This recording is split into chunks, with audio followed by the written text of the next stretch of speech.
খেজুর গেল কই এমপি সাহেব খেজুর গেল কোথায়, এরকম ফেসবুকে।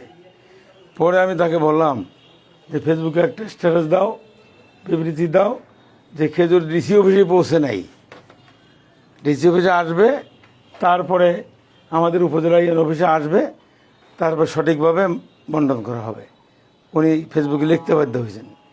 তো এটা অত্যন্ত দুঃখজনক, আমাদের সজাগ থাকতে হবে। আর আমরা ইনসাফের কথা বলি, আমরা সব অফিসেই 3টে উপজেলাতেই এমপি মহোদয় সহ গেছি। আমরা বলছি যে আমরা ইনসাফের কথা বলে মানুষের কাছে ভোট চাইছি, ইনসাফ ভিত্তিক আমাদের সব কাজ হবে। তো সেটা কালকেও আমরা চাউল বিতরণের ব্যাপারে একটু ব্যত্যয় ঘটছিল, আমাকে পিআইও মহোদয় সহযোগিতা করছেন।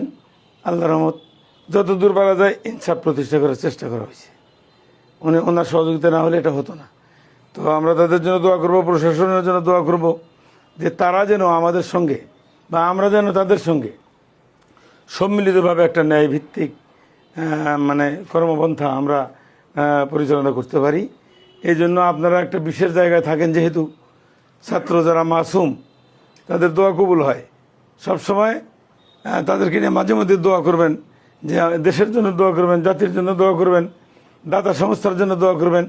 আমরা তো দানের উপরে নির্ভরশীল এই মাদ্রাসাগুলো, জনগণের দান, বিদেশি অর্থ অনুদান, এগুলোর উপর নির্ভরশীল।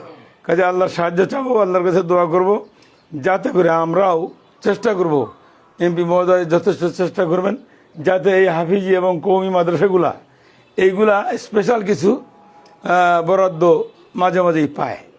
তাহলে কিন্তু এই প্রতিষ্ঠানগুলো একটু, আমি তো জানি, আমি তো মাদ্রাসা চালাই এই উপজেলাতে, 2টা উপজেলাতেই সর্বপ্রথম মাদ্রাসা হলো হাসানাবাদ আশরাফুল উলুম মাদ্রাসা।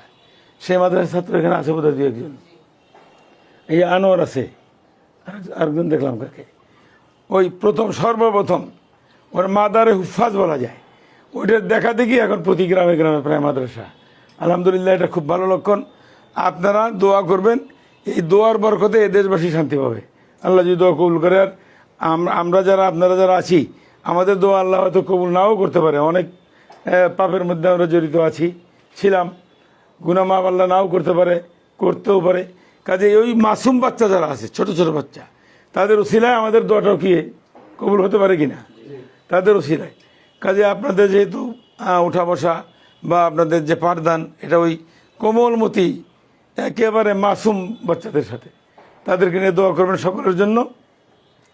আমরা আপনাদের দোয়ার মুখাপেক্ষী।